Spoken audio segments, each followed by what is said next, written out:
irmãos queridos, bem-vindos a mais uma partilha entre irmãos. Seus irmãos da comunidade Bom Pastor, estamos aqui para juntos mergulharmos um pouquinho mais na palavra de Deus. Se você quiser ajudar a gente a fazer essa partilha chegar em mais alguém, já sabe como é que funciona. Se inscreve no canal da comunidade, dá o joinha ou de joinha, faça como você quiser, mas repercuta, né? De repente você faz aí um comentáriozinho com a gente, entra na partilha com a gente, para que a gente possa fazer o YouTube entender que a gente está vivo. E de repente ele vai fazendo chegar em mais gente a nossa partilha da palavra de Deus. Laura Beatriz, minha irmã, tudo bem? Continuamos em Efésios. Padre Antônio, eu já estou quase com saudade, porque está no finalzinho do 5, a gente vai para o último capítulo, tá bom demais.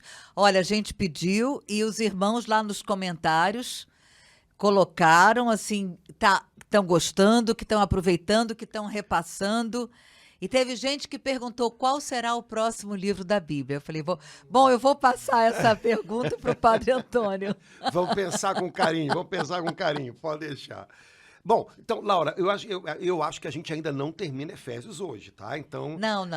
Não. Eu acho que a gente tem que pegar... O capítulo 6 é muito... Pois é, eu acho que a gente tem que pegar um pedacinho do 5 e um pedacinho do 6. Ok. Porque, na verdade, são dois pedacinhos que falam sobre que se completam, a vida em família, né? Como funciona, usando bem essa expressão, né? Como é que funciona uma família cristã? Padre Antônio, antes disso entrar, só fazendo um rápido link, né, a palavra que está na moda, com a primeira coisa que o senhor falou, que eu queria lembrar agora, principalmente porque essa parte aqui é da família. O senhor disse que São Paulo escreveu isso aqui para os Efésios, que eram uma cidade onde já tinham um grupo grande de judeus cristãos, é isso? Vai me corrigindo. São Paulo deve ter dado origem à comunidade de Éfeso. Era uma comunidade... ele deu a origem. É uma comunidade de cristãos vindos do ambiente gentílico, no geral. Normalmente, quando Paulo começava uma missão, ele começava junto aos judeus da cidade que ele ia visitar. Uhum. E aí ele conseguia relativo sucesso, né? Relativo porque às vezes... era um quase fracasso, né? E depois começava a anunciar aos gentios, né? Então, normalmente as comunidades tinham um contingente de cristãos vindos do judaísmo, mas em Éfeso, como em outras cidades, certamente a maior parte era de cristãos vindos da gentilidade. Por isso, inclusive, algumas coisas importantes que vão aparecer nesse pedacinho que a gente vai ler agora, porque São Paulo está propondo coisas a respeito de uma família centrada em Jesus Cristo. Então, lembrando que na carta aos Efésios, Jesus é o centro de tudo. Em Jesus, tudo encontra o seu lugar. Em Jesus, acontece comunhão entre as pessoas. Aí ele chega ao ponto de dizer, até em uma família. E aí ele vai concretizando essa perspectiva, né, até chegar nas relações pessoais dentro de casa. Lembrando que no tempo de Paulo, família significava alguma coisa com características próprias, como hoje, por exemplo, no tempo de Paulo, fazia parte do horizonte familiar o grupo dos servos da casa, por exemplo, se fosse uma casa que tivesse servos, né? Ou então os servos, eles que poderiam ser cristãos, faziam parte do contexto familiar dos seus senhores. Então, ele também contempla esse tipo de relação nesse trechinho que ele fala aqui, né? Mas, lembrando disso, são cristãos vindos da gentilidade. Então, o ambiente familiar nesse contexto, ele tinha algumas características que Paulo queria corrigir. Ou seja, agora nós estamos em Cristo. Em Cristo, tudo vai para o lugar, também os nossos relacionamentos em casa. Nós terminamos a nossa última partilha com o capítulo 5, versículo 21, que também é a chave de leitura para o que vem daqui para frente, né? Sujeitai-vos uns aos outros no temor de Cristo. Ou seja, Cristo deve ser o centro das nossas relações pessoais. Nossas relações uns com os outros são o retrato, o espelho do nosso relacionamento com Cristo. Se o nosso relacionamento com Cristo é um relacionamento de temor, portanto de reverência, nós vamos ser capazes de reverenciar uns aos outros, nos sujeitarmos uns aos outros. Nós vamos ser capazes de honrar uns aos outros. Então, meu relacionamento com o Senhor determina o jeito como eu me relaciono com quem está ao meu redor. Isso é a primeira coisa importante. Depois, São Paulo diz no versículo 21, sujeitai-vos. Ele não está falando de nenhum tipo de relação em que alguém sujeita os outros e ponto, né? Alguém recebe honra dos outros e ponto. Ele está falando sujeitai-vos. Então, uns honram os outros, uns dão suporte aos outros e por aí vai. Então é sempre uma rua de mão dupla. A partir dessa perspectiva, a gente entende o que a gente vai ler embaixo. Combinado? Combinado. Então, começando então em Efésios 5, 22. Frase que você estava falando comigo ainda há pouquinho, que não está muito na moda. Não está na moda. Mas está na Bíblia. Gostei. Não? Então, continua valendo. Primeiro, aqui na minha edição da Bíblia, que é a edição da editora Ave Maria, foi colocado um subtítulo nessa parte. Deveres recíprocos dos esposos. Então, voltando sempre, é uma rua de mão recíprocos, dupla. Né? Certo? Depois, a prova matemática de que as mulheres são mais atentas e espertas do que os homens. Nesse trechinho aqui, quando Paulo dá os conselhos dele às esposas, ele fala do versículo 22 ao 24 para as esposas. Então, olha, se pegar uma régua, é isso daqui. Tá? A parte que ele fala para os maridos é do 25 praticamente até o 33. Então, é isso aqui, ó. Então, as mulheres precisaram disso para entender a parte delas e os homens precisaram disso. O dobro, o triplo. Então, depois desse prelúdio todo... a gente pode ler o 22. No 22, né? As mulheres sejam submissas a seus maridos como ao Senhor. Tem muita gente que pula esse como ao Senhor, né, Padre Antônio? Aí, realmente... Exato. Então, tudo tem a ver com o nosso relacionamento com Deus, né? Então, é preciso que as mulheres vejam nos maridos Cristo. Primeira coisa, né? Então, São Paulo está pedindo, esposas, vejam nos seus maridos não o que era comum nas famílias do tempo dele, as famílias vindas da gentilidade. Não vejam nos seus maridos o déspota da casa. Não vejam nos maridos de vocês aquele cara que vocês devem quase que ignorar para ter uma vida legal. Não vejam no marido de vocês o dono de vocês. Não vejam no marido de vocês o pai de família que é quase o reizinho dentro de casa. Vejam nele o Senhor. Encontrem Jesus no marido de vocês, busquem Jesus no marido de vocês e busquem o que Jesus pede de vocês nesse relacionamento com o marido de vocês.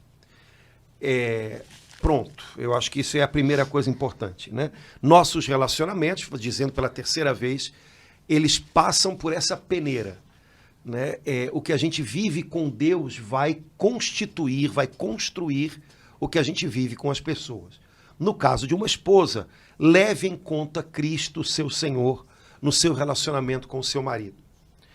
Pelo menos entre as classes um pouco mais bem situadas no ambiente gentílico, as mulheres da gentilidade, elas tinham um tipo de liberdade mal utilizada às vezes, que não era comum entre as mulheres judias. Então, os laços entre as esposas e os maridos na gentilidade, eles eram um pouco ou muito mais frouxos, para ambos os lados. Então, o que Paulo está dizendo esposas, não criem uma vida paralela à revelia do marido de vocês. Sejam submissas a ele, ou seja, O padre Jonas gostava muito dessa palavra sub-missão, né? Para explicar esse texto, né? Estejam sob a mesma missão do marido de vocês, né? Façam com que a missão deles seja também a de vocês. Deem suporte à missão do marido de vocês. Não sejam alheias ao marido de vocês. Porque, de alguma maneira, era a resposta que as mulheres acabavam dando ao comportamento, às vezes, senhorial dos maridos, né? Do pai da família, né?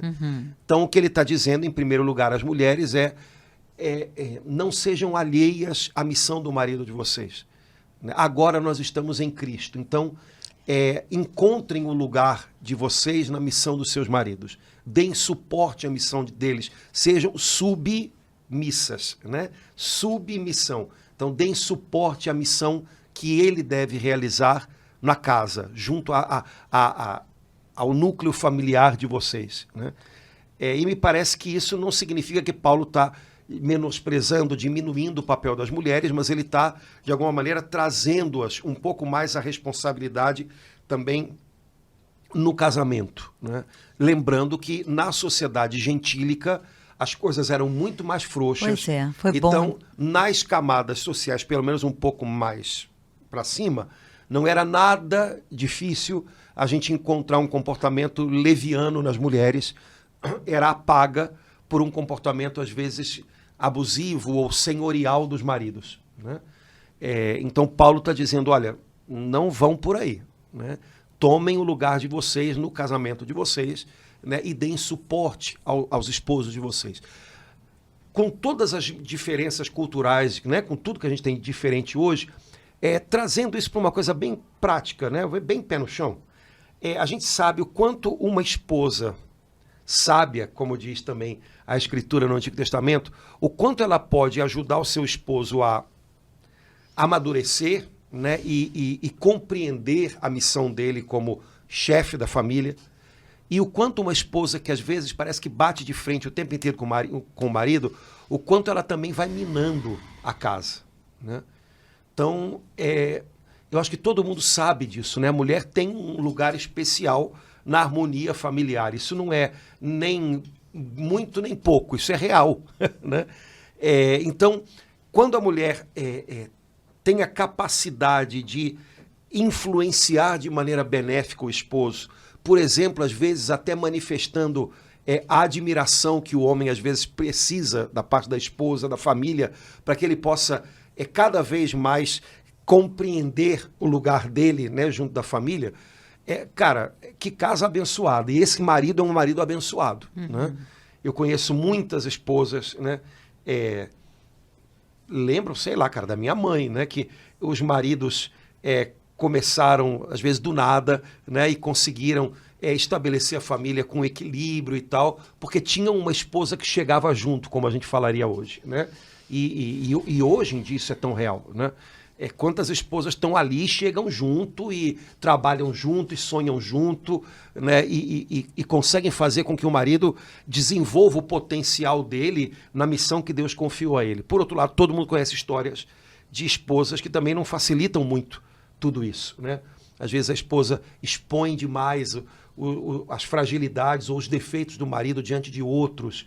Cara, essas coisinhas acontecem, mas essas coisinhas é que fazem a vida familiar da gente, né? Então, Paulo está lembrando que são deveres recíprocos, então ele está começando com as esposas, ele está apostando muito nas esposas, né? Porque possivelmente também eram talvez o grupo maior dentro da igreja, como aliás até hoje né? Então ele está apostando nisso, né? Então ele simplesmente está dizendo, num casamento cristão, numa família cristã, as mulheres não podem se comportar da maneira leviana que a gente vê no ambiente gentílico, por exemplo. É disso que ele está falando. E com isso que o senhor falou agora, deu assim um novo entendimento, diferente de tudo aquilo que algumas vezes a gente já vê por aí uma imagem errada desse texto. O normal seria ele começar a falar se dirigindo aos homens, né? Inclusive porque no versículo 23 o normal ele diz seria, que o marido é o chefe da mulher, né? Chefe não é a palavra péssima que traduziram aqui, é cabeça, né? Dando uma relação, né, de proteção, né, de cuidado, né? Não é a cabeça não está em cima do pé, né, para pisar no pé. Quem pisa é o pé, né, não é a cabeça, né? Mas é a cabeça que, de alguma maneira, protege todo o resto do corpo, né? E ele, de fato, diz isso. É uma linguagem que talvez hoje a gente acharia demais, mas é a linguagem que ele usa. Então, o marido é a cabeça da mulher, ou seja, ele é que protege todo o resto, né? Então, seria o normal, o lógico, ele começar pelos maridos, mas ele começa pelas esposas. Incrível, nunca tinha pensado nisso, Padre Antônio.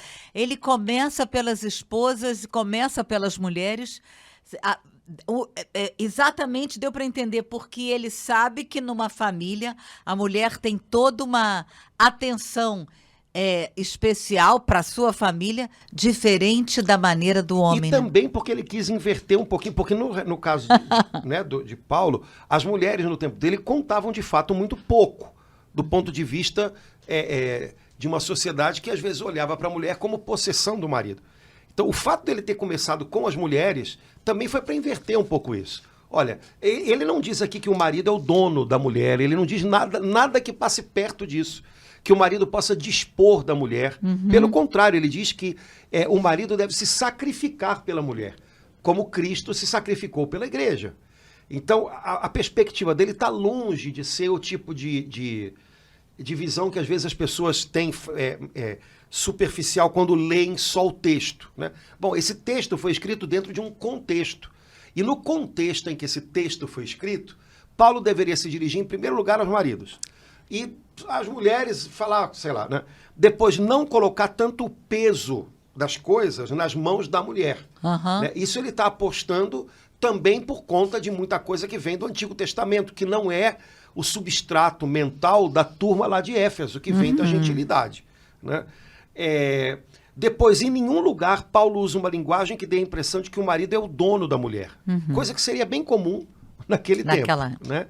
Então, ao contrário, ele diz que o marido deve ter um comportamento com a esposa como Cristo teve com a igreja. Portanto, é um comportamento de cuidado, de autodoação, de sacrifício pessoal.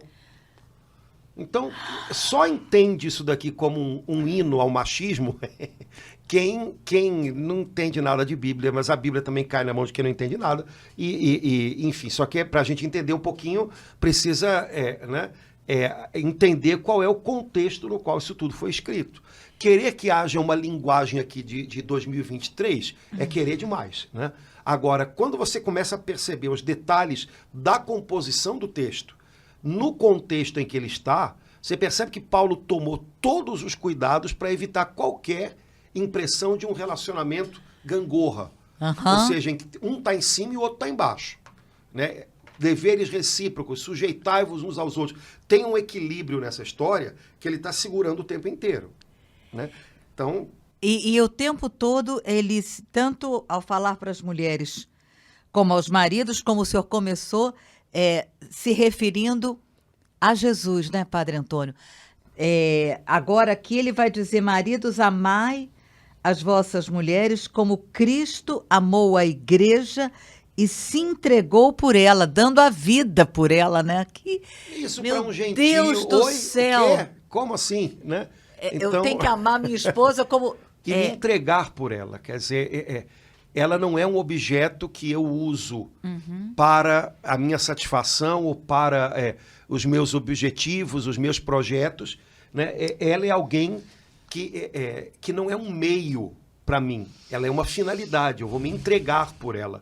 Né? Então, gente, certo? Agora, óbvio, Paulo tem uma visão hierárquica da família, que não é a visão que muitas pessoas têm hoje. A grande questão é perguntar se uma visão sem hierarquia em família é uma visão também que seja adequada, que seja razoável. Né? Mas ele imagina o homem como cabeça da família, aquele que protege a família, né, que pensa em função do todo da família, a esposa dando suporte para o marido, entrando na missão do marido, os filhos, né, se submetendo aos pais, sem que os pais sejam donos dos filhos.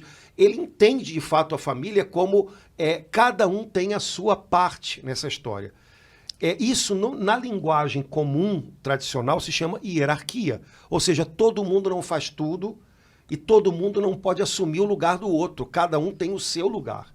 Isso não me parece que é uma coisa pouco razoável. Pouco razoável é imaginar que todo mundo não tem lugar nenhum, isso significa que qualquer um pode fazer qualquer coisa. Isso pode parecer soar muito libertário e muito bonito, mas não funciona em absolutamente lugar nenhum, né? Então, a grande questão é, Paulo hierarquiza a família, ok, o contrário funciona, é lógico, né? Não me parece, né? Então, e ao contrário, a gente percebe que numa família, quando cada um entende melhor o seu lugar, o que não significa que a gente não possa ter que puxar em algum momento um pouco da responsabilidade do outro para a gente, o que não significa que não possa haver ausências, lamentáveis ausências. Agora, justamente as lamentáveis ausências fazem a gente perceber como é que o outro fica sobrecarregado. Então, se há sobrecarga, né, é porque alguém deixou o seu lugar vazio. Então, não é problema nenhum falar que numa família cada um tem o seu lugar, cada um tem a sua tarefa, né, e que o marido tem uma, a esposa tem outra. Qual é a dificuldade de dizer isso, né? Então, Paulo tem essa imagem de família na cabeça, né? Agora, é uma imagem de reciprocidade. Ou seja, o meu lugar não é para abafar o lugar do outro, não é para pisar no outro de jeito nenhum, né? Os nossos relacionamentos, eles são medidos pela nossa vida com Cristo. Então, quando a gente entende isso, nossa mãe, como é que parece que a gente vai ter uma família que funciona bem, que funciona legal, né? Padre Antônio, enquanto o senhor falava, assim, eu pensava, hoje em dia, a gente vê a palavra família descrevendo situações que não são família, né? E agora, partilhando esse texto, né, de São Paulo aos Efésios, que é todo voltado para a família, falando, se dirigindo primeiro à mulher, depois ao homem, daqui a pouco vai se dirigir aos filhos, né? A impressão íntima, né, que vem ao meu coração agora aqui é Deus assim nos falando, nos levando a refletir, né, como é a família em Deus, né? Como é a família que Deus deseja, prepara, arma. Então, à medida que a gente vai lendo aqui esse trecho de Efésios, eu fico assim pensando nisso, né, e me dando assim uma compaixão de situações familiares que não, como por exemplo, né, a mulher que ela é mãe e pai, né, que é uma situação comum hoje em dia, né? Então, vendo assim como Deus olha de uma forma, como o senhor falou, ela deve ficar sobrecarregada, né? A mulher que acaba assumindo o papel de pai e de mãe, como é que fica isso, né? Como é que Deus olha para uma mulher que cuida e que, ao mesmo tempo, acaba tendo que ser a protetora e aquela que mantém, diante dessa leitura assim, de Efésios. Então, como Deus olha hoje para cada uma dessas famílias modernas, se é que eu posso usar esse termo, né? Diante desse texto, sinto assim que Deus olha com um amor tão profundo, tão grande, com tanta misericórdia, né? Por situações, motivos que nem tem como a gente colocar aqui, seria para um outro momento, mas situações que fazem com que uma família, no momento, esteja diferente dessa situação, dessa apresentação que São Paulo fala aqui, né? A gente sabe que há pessoas que vivem algo diferente e gostariam muito de viver isso aqui, né? E que a vida não permitiu que fosse assim, né?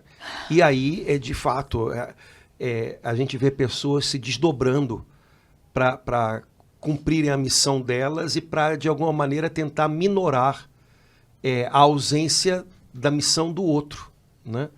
E a gente confia que Deus dá para essas pessoas uma graça dobrada para que elas possam realizar o seu propósito, né? A sua missão. Existem pessoas que talvez vivam algo diferente disso porque os seus projetos pessoais são diferentes, né? E aí a gente começa a imaginar família como algo que a gente possa moldar segundo o projeto individual da gente. Aí é outra coisa, né? E aí é complicado, né? Eu acho que a gente entra num nó que não dá muito para desfazer, né? Esse ideal de família aqui, que nem sempre dá para viver na prática, porque às vezes a vida não permite, né? Casamento e família é contar com outro, né? E às vezes a gente dá com os burros na água contando com o outro. Mas esse ideal aqui é um ideal de limite e complementariedade. Ou seja, pessoas que têm limites e que encontram uma complementariedade mútua na esposa, no marido, nos filhos, nos pais, né? Isso faz a família, né? Qualquer coisa que extravase ou que fique além disso fica muito, muito capenga, né? Mas o que a gente tem aqui é um projeto, é um ideal que Deus propõe, né?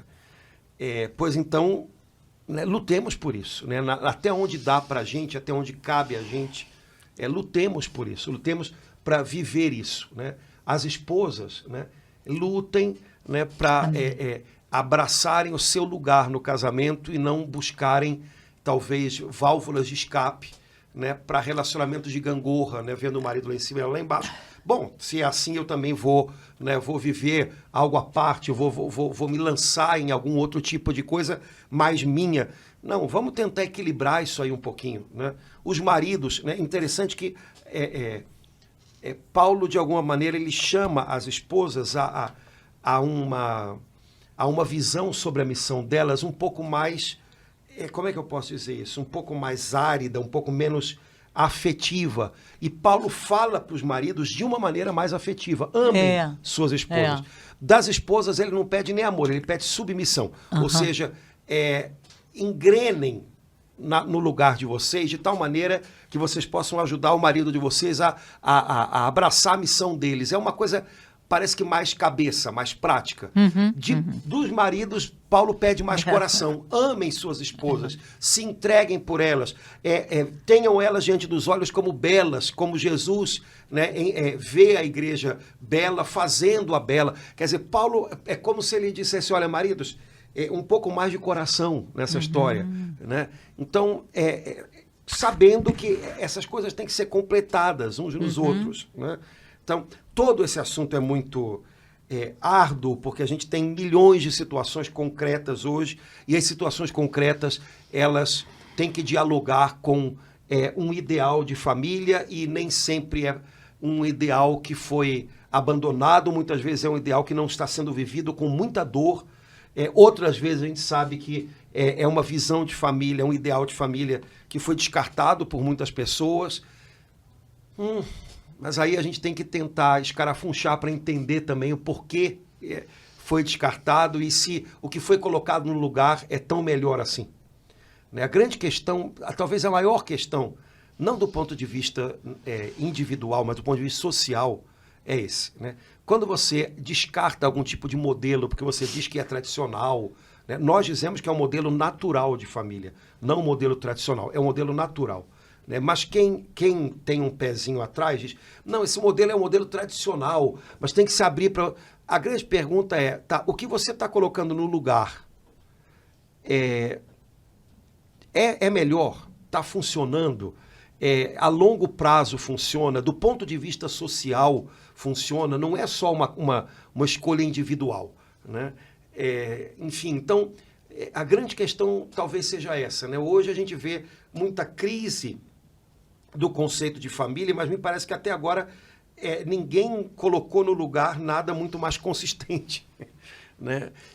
Então, os fatos concretos, as situações pessoais, ok, elas são o que elas são, mas daí a gente, de repente, dizer que isso tudo aqui é passado, não é passado. Tem coisas aqui que são muito, né, reais e que tem um toque de uma sensibilidade para as coisas que ainda hoje são problema, né, muito legal, né? Então, esse cuidado de Paulo de dizer para os maridos, amem suas esposas. entreguem-se por elas. Porque se eu me entrego por uma outra pessoa, é porque eu não vejo aquela pessoa como um meio para as minhas conquistas. Eu vejo aquela pessoa como um fim para as minhas atitudes. Então, se alguém imaginava que Paulo estava falando aqui do marido ter uma missão ou um objetivo e a mulher ser um meio para ele alcançar aquilo, já dissolveu essa impressão logo de primeira. Né? Se eu vou me entregar por uma pessoa, é porque aquela pessoa não faz parte dos meus meios. Ela faz parte dos meus objetivos, das minhas finalidades. Então, sabe, é forçar muito a barra, querer transformar isso daqui numa coisa ideológica, patriarcal, simplesmente. É óbvio que é uma sociedade patriarcal, mas querer reduzir tudo a um compromisso com o que já era na época é uma tolice. Até porque se você estuda um pouquinho sobre como era a vivência, né, da vida familiar no ambiente gentílico para o qual Paulo está escrevendo, Paulo está exigindo dos cristãos um tipo de compromisso mútuo que não era conhecido naquele tempo, que não era vivido desse modo. Então ele está trazendo algo novo, algo muito cristão, né? Algo bonito, né? E não está referendando simplesmente a estrutura familiar do tempo dele. Quem fala isso não sabe nem do que está falando. E ele conclui no versículo 32, novamente trazendo tudo para Cristo. Este mistério, quer dizer, o mistério, né, da família, da união de um marido com a esposa, é grande, quero dizer, com referência a Cristo e à igreja. Muito, muito, muito lindo. Em resumo, o que importa é que cada um de vós ame a sua mulher como a si mesmo e a mulher respeite o seu marido. Ia facilitar muita coisa, né? Agora, por causa do versículo 32, é que nós católicos consideramos o casamento como um sacramento, né? Porque tudo isso, esse mistério, o mistério da união do homem e da mulher, é grande. E todo esse mistério está em referência, Jesus, né? em relação a Cristo e à igreja. Ou seja, um casal cristão deve ser de tal maneira que as pessoas que olham para ele vejam nele que ele está se referindo a algo maior. Quer dizer, o amor daquele homem e daquela mulher, o modo como eles se tratam, o modo como eles se relacionam, aponta para algo maior, que é Cristo e a igreja. Por isso é um sacramento, é um sinal de algo maior. E ao mesmo tempo, é sinal de algo maior e é fecundado por esse amor maior. Né? Esse amor maior está em ação quando esse marido e essa esposa vivem, né, fiéis à vocação deles. Então, sabe, essa é a maneira de um cristão olhar para a sua família. Né? O que a gente vive aqui em casa tem que ser um sinal do amor de Jesus pela sua igreja, por nós. Né? Se a gente lembrasse disso, né, as coisas não iam se esgotar apenas numa perspectiva humana. Né? Não, tem um horizonte maior aí. Né? A gente é alimentado por algo maior. Né? E maridos, amem suas esposas, mulheres, respeitem seus maridos. Me parece que não tem nada aqui que sobrecarregue um dos dois. Né? O que ele está pedindo é fidelidade mútua, né? É apoio mútuo, né? Mão dupla, né? Vai e volta. É bom para os dois. Né? Alimenta os dois. Né? Isso é muito bacana. E isso Paulo está falando, quebrando paradigmas, né? Muito limitados de vivência familiar do tempo dele. É muito lindo ele se referir ao amor entre um marido e uma esposa com essas palavras. Esse mistério é grande. Ele aí se dirige, né? Ele, em outras palavras, dizendo, Deus que atraiu um ao outro, por isso esse mistério é grande. Foi Deus que atraiu esse homem a essa mulher a esse homem, por isso, e constituir uma família, por isso esse mistério é grande. É muito lindo essa palavra que ele usa aqui. Eu não sabia que era essa palavra que é uma das bases do sacramento do matrimônio, Padre. Sem dúvida. Então, um cristão deve olhar para a sua vida familiar deve olhar para a busca, né, da vocação ao casamento.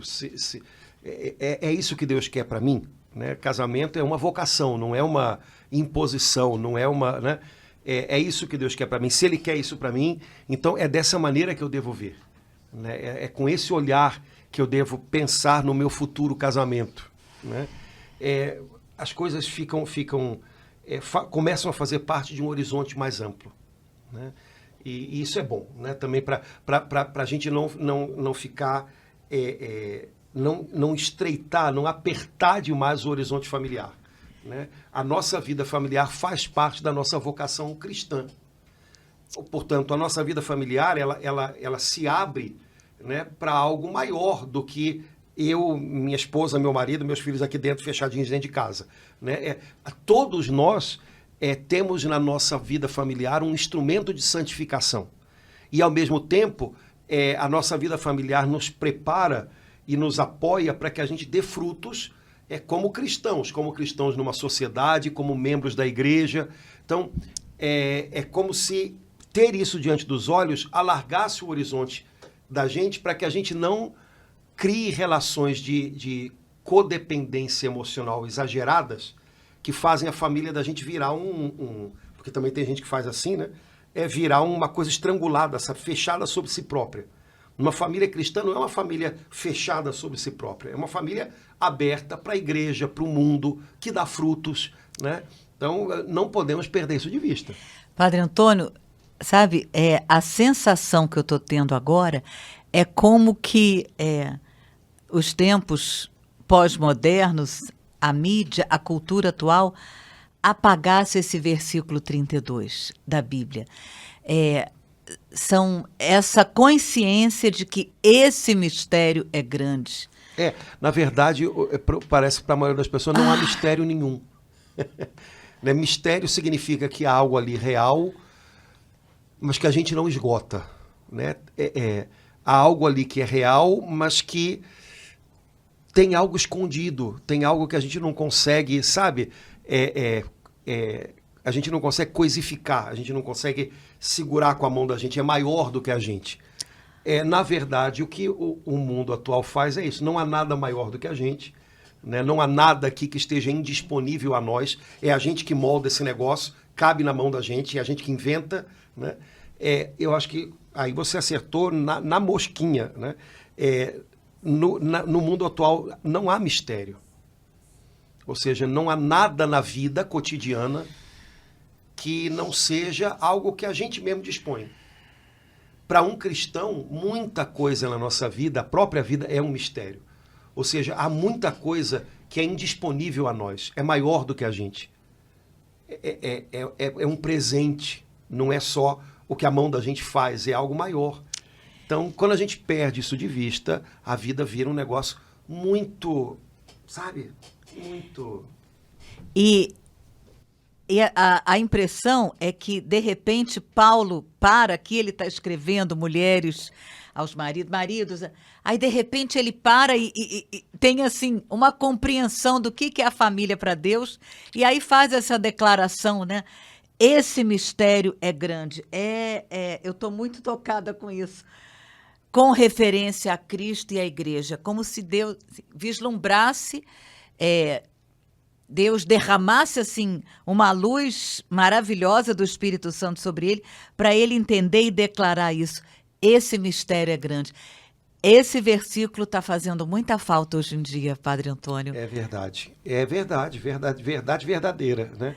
É quando na vida da gente nada mais é mistério, nada mais soa a gente como maior do que a gente, como indisponível a gente, ou seja, algo que eu não posso simplesmente pegar e fazer uma dobradura, sabe? Alguma coisa que é maior do que cabe nas minhas mãos. Quando se perde isso, realmente o colorido da vida fica muito embotadinho. Então, me parece que Paulo aqui disse algo que, quando é tirado, né, da nossa perspectiva de vida, faz uma falta muito grande. Também com relação ao casamento, né? Então, tem que continuar sendo um mistério. Tem que haver algo nessa história, né, quando marido e mulher lembram ou pensam um pouquinho na sua história de vida, tem que haver algo nessa história que a gente perceba, cara, isso é maior do que a gente, isso não é só um produto das nossas mãos, isso tem relação com Cristo, né, e com a igreja, né? Então a gente não pode maltratar isso que Deus nos deu.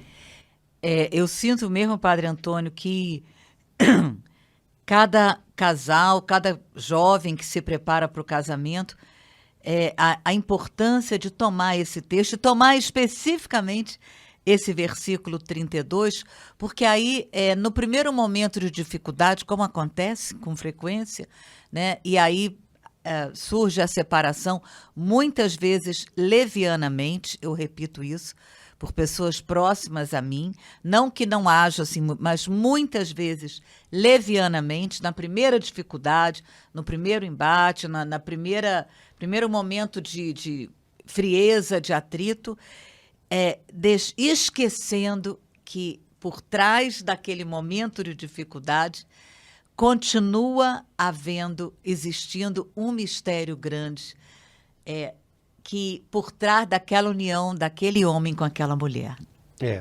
Eu acho que é uma reflexão boa, né? Alguém pode estar vendo a gente e pensando assim, mas comigo não foi assim. Certo, com você não foi assim, ok. Talvez, como a gente falou ainda há pouquinho, né? Há muitas histórias de vida que não permitem que a gente consiga viver esse ideal desejado por Deus da maneira como um dia talvez a gente pensou que conseguiria viver. Tá bom, então se não é a sua situação, não é, ponto, não vamos brigar por causa disso, né? Mas, de fato, há situações em que se a pessoa pensa um pouquinho mais, se a pessoa revê o modo dela reagir a determinada situação, ela consegue rearrumar a rota, né? E consegue fazer o casamento, de repente, entrar numa etapa nova, melhor, né? Então, os casos concretos, os casos individuais, cada um é um. E esse tipo de coisa só se dá para conversar pessoalmente. Então, eu vou procurar o padre, vou procurar aquela pessoa que pode me ajudar, né? Então, não é dessas situações que a gente está falando aqui. A gente está falando aqui o tempo inteiro de situações genéricas, né?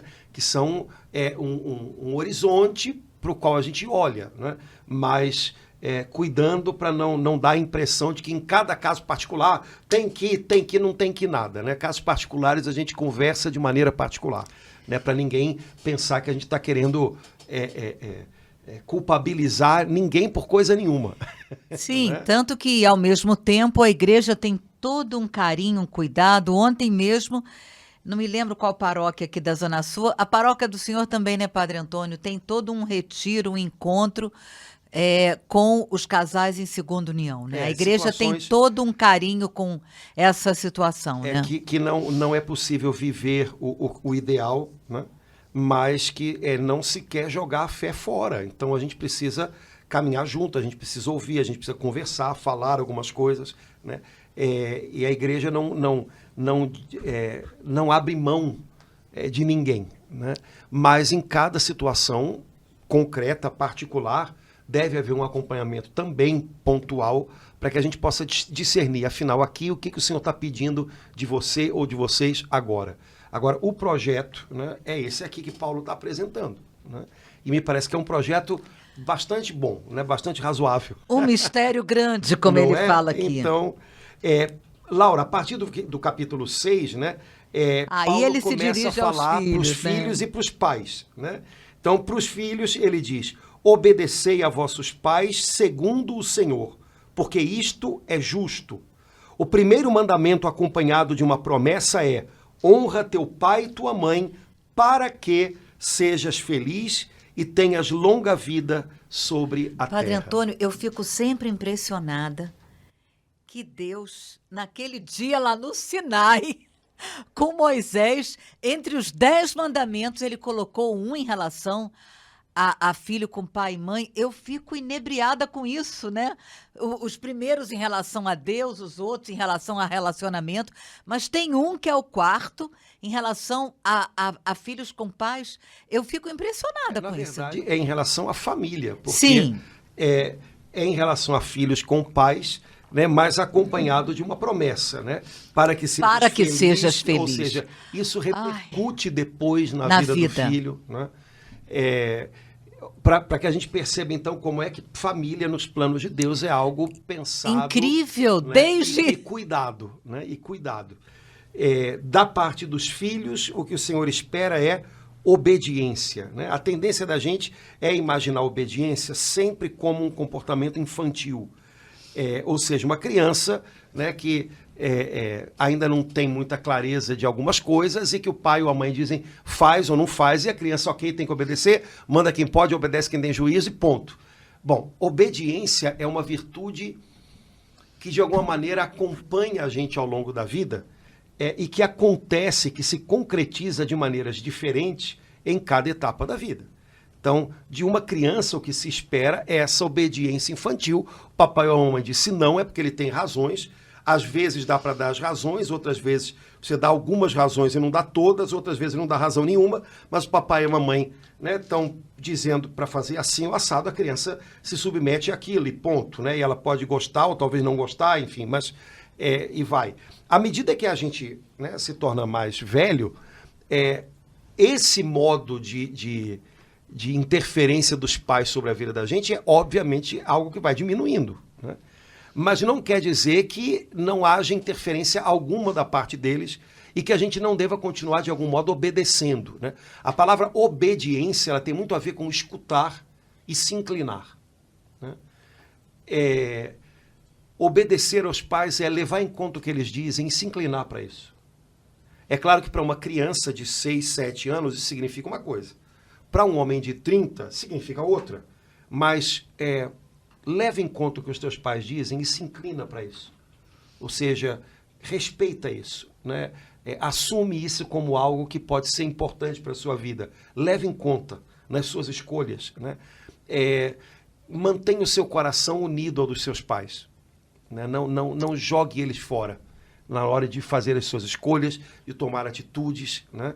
Então, obediência não é só eu abro mão da minha vontade pela vontade de um outro que manda em mim. Não, eu levo em conta a vontade de um outro que me ama e que tem algo a dizer e que eu devo levar em conta porque certamente vai ser importante. É outra coisa. Né? É relacionamento, é coração a coração. Não é só uma obediência de quartel. Né? É uma coisa muito mais, que envolve muito mais, né? Que mantém muito mais próximos os filhos e os pais. Né? Então, obediência, né?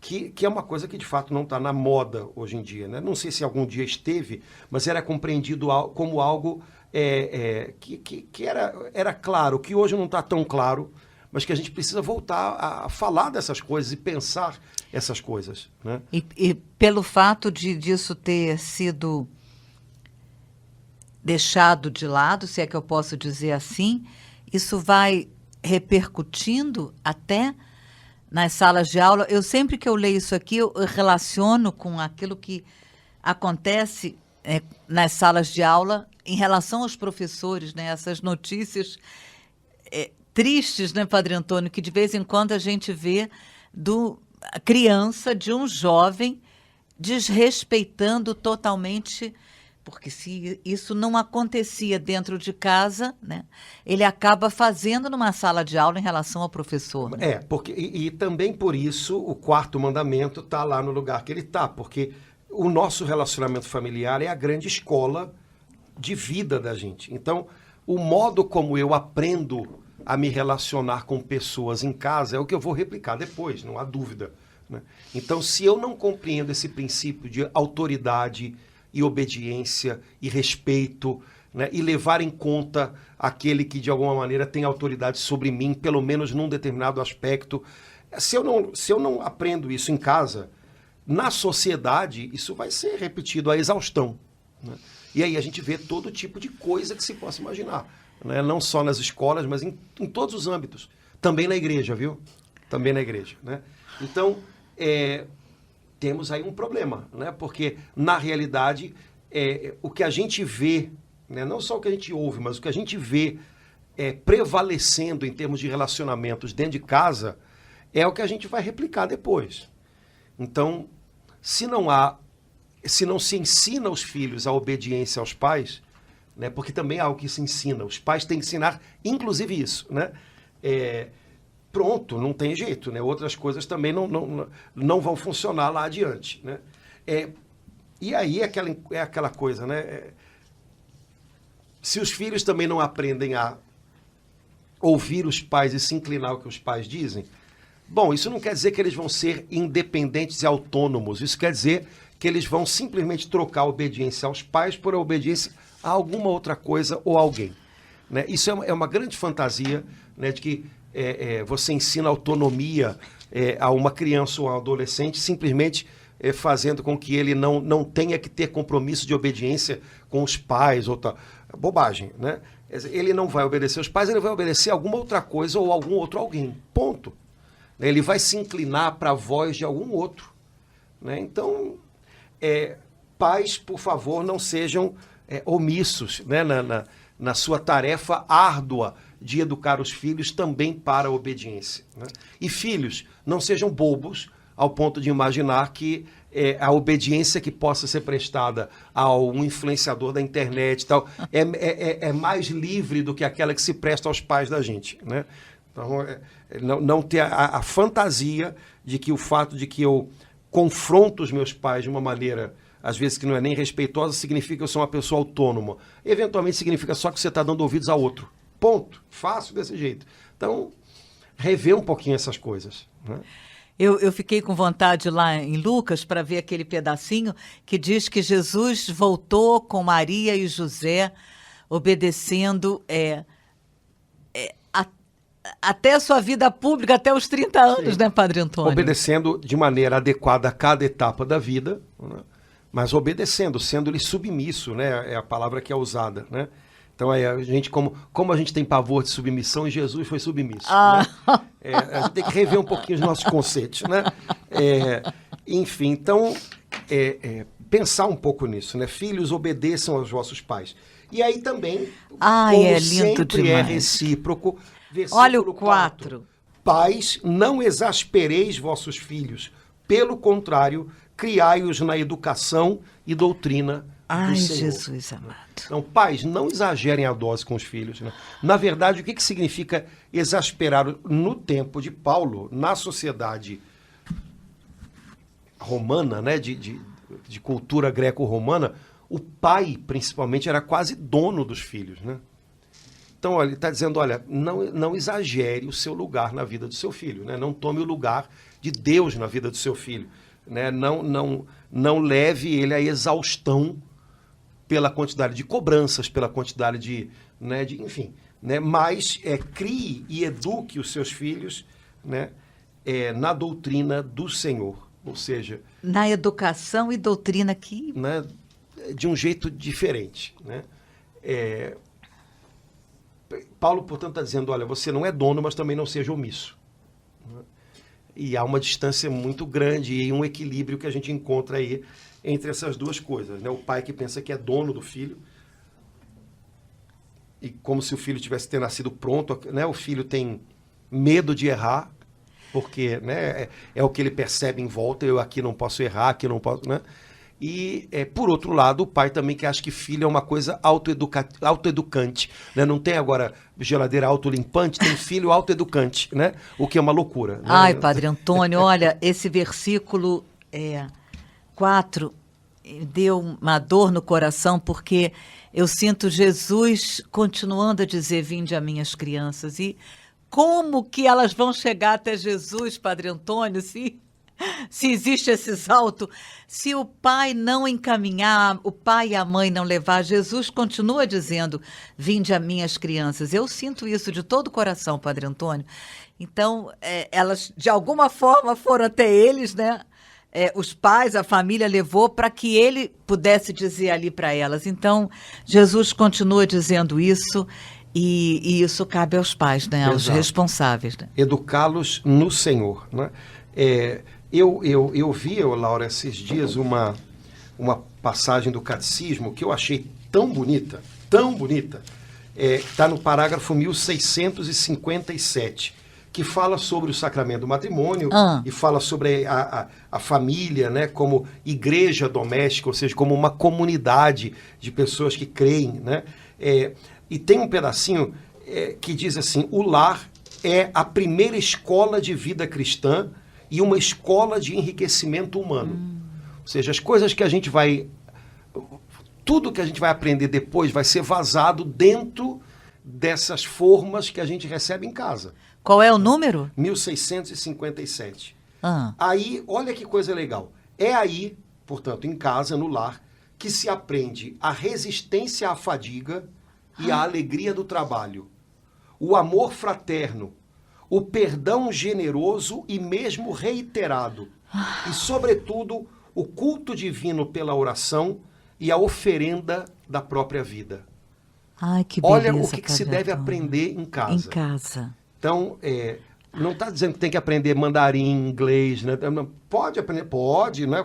Os pais proverem isso, que bom, Deus os abençoe. Mas o que não pode se deixar de aprender em casa? Se você não aprende isso em casa, você não vai ter formas nas quais vazar o resto das coisas que você aprende. Então, primeira coisa, em casa se aprende a resistência à fadiga. Meu Deus. O que significa isso? Perseverança, persistência, tenacidade. Em casa se aprende a aprender. Porque aprender é alguma coisa que custa, que cansa. Então, se você não aprende em casa a resistir à fadiga, ou seja, não se deixar dobrar pelo cansaço, pela preguiça, você vai aprender isso onde? E se você não aprende isso em casa, como é que vai ser a sua vida na escola, depois no seu ambiente de trabalho, depois a sua vida pessoal de cuidado com você próprio, com os outros? Porque todas essas coisas trazem fadiga. E se você não aprende que vale a pena se cansar por algumas coisas sem reclamar, como é que vai ser isso? Então, em casa é que a gente aprende esse negócio, resistir à fadiga. Em casa a gente aprende a alegria do trabalho. A alegria de poder dizer, fui eu que fiz, completei a minha obrigação. Olha, quando os pais trazem as crianças para ajudar em algumas tarefas em casa, quando eles valorizam o trabalhinho que a criança faz, tudo isso é aprender a alegria do trabalho, né? E se a gente não aprende isso, nossa mãe, a gente vai perder uma das coisas mais gostosas da vida, que é aquele senso né, de dever cumprido ou conseguir fazer. A mãe que ensina a criança pequena a esticar a cama, o lençol tá todo tortinho. Mas... meu filho, muito obrigada, que lindo. Você me ajudou a mamãe, né? Em casa se aprende o amor fraterno, se aprende a dividir as coisas, né? No meu tempo, não sei se fazem sua agenda, né? Coca-Cola, a gente botava o copo do irmão e o da gente ficava medindo quase com a régua, né? Então, pra ser igual, amor fraterno, aprender a dividir, aprender que tudo não é da gente, né? Em casa se aprende o perdão generoso e reiterado. Ai, ou seja, generoso e reiterado. Mais de uma vez pela mesma coisa. No mesmo dia. E pedir perdão. E pedir perdão, porque é sempre mão dupla. Né? Em casa se aprende o culto divino pela oração. Ai. Em casa é que a gente aprende que tem um Deus que é maior do que a gente e que a gente deve a Ele a nossa adoração, a nossa gratidão. Né? Eu estava comentando, né, que esses dias fiz aniversário de primeira comunhão, né? E eu estava lembrando o nome da minha catequista, alguém falou, nossa, que memória boa. E minha catequista foi inesquecível. Mas a minha catequista não me ensinou a rezar. Não me ensinou a amar a Deus. Isso eu aprendi em casa, né? Porque, afinal de contas, em casa é que a gente aprende que é justo que se adore a Deus, que se agradeça a Deus. Que há um Deus que é maior do que a gente. Né? E em casa se aprende a oferenda da própria vida. Nossa, Padre. Olhando para os pais da gente, a gente aprende que a vida da gente é se dar pelas pessoas que a gente ama. Né? E que o que faz a vida ser bonita, no fim das contas, é você transformá-la num dom, numa oferenda. Né? Como Jesus, né? Ninguém tira a minha vida, eu estou dando. Né? Então, quando um filho vê o pai cuidando da mãe se ela fica doente, ou vice-versa, né? Ou quando o filho vê os pais cuidando dos avós, o que ele está vendo em tudo isso? Eu estou vendo pessoas que estão oferecendo a própria vida por aqueles que eles amam. Isso é aprendizado que, sabe, é o aprendizado mais importante.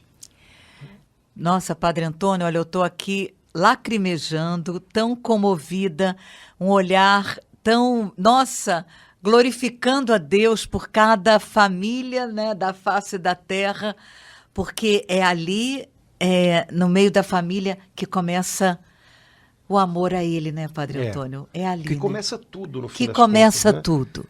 Que começa tudo. Então, lembrar disso, né? Nossa casa é uma escola onde todos nós estamos aprendendo, porque isso também serve para os pais, né? A gente não está pronto nunca. Então, os pais também aprendem com os filhos, né? Então, estamos todos, em alguns momentos nós somos discípulos, em outros momentos nós somos mestres, mas estamos todos aprendendo essas coisas aqui, né? Que são fundamentais para uma vida, para uma personalidade digna, cristã, né? Então, levar sempre isso em conta, né? Aqui em casa está todo mundo aprendendo, né? Eu comentei, né, com você um dia desse que eu fui a Alençon, que é o lugar onde Santa Teresinha nasceu, lá na França, e eu fiquei muito impressionado porque a capela que tem praticamente sobre a casa onde ela nasceu, a capelinha. E aqui, então, tem uma parede de vidro aqui que dá para o quarto dos pais dela. Ah, é? Então, você está sentado na capela, imagina que a gente está sentado aqui, do lado de cá tem uma parede de vidro. Quando você olha, preservado, né? É o quarto dos pais dela, a cama de casal, o bercinho onde Santa Teresinha nasceu, foi embaladinha, a cabeceira da mãe, com livrinhos, com as coisas lá de uma cabeceira de quarto, né? E eu falei, meu Deus do céu, olha que coisa linda, um quarto de casal virou uma igreja.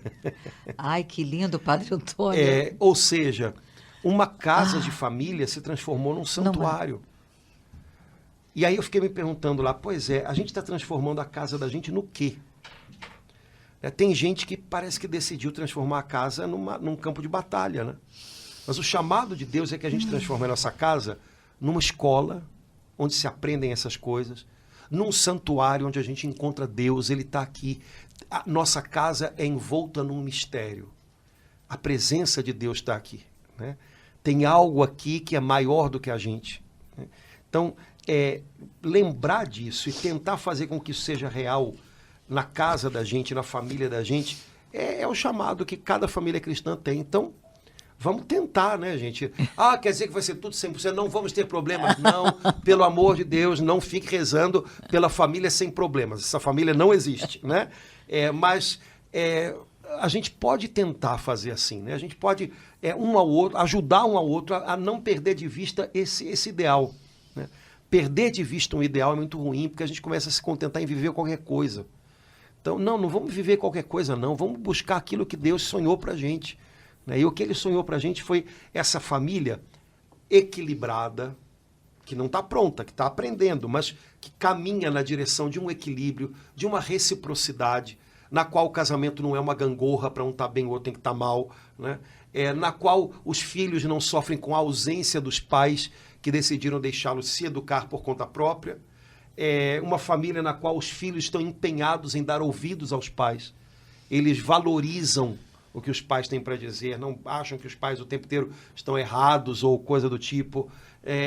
Uma família é um lugar onde todo mundo está sempre aprendendo, né? Uns aprendem com os outros. Então, esse é o propósito, vamos lutar por isso, vale a pena, né? Então, se é a proposta de Deus, vamos acolhê-la e vamos tentar vivenciá-la, né? Bendito seja Deus por cada família que Ele suscitou onde Ele derrama todo o seu amor e um grande mistério, né? Exatamente, beleza. Laura, vamos ficando por aqui. Irmãos, obrigado pela companhia. Tomara que tenha ajudado a gente a se inspirar para coisas boas, né? Um abração, gente. Até logo. Tchau, tchau. Tchau, irmãos.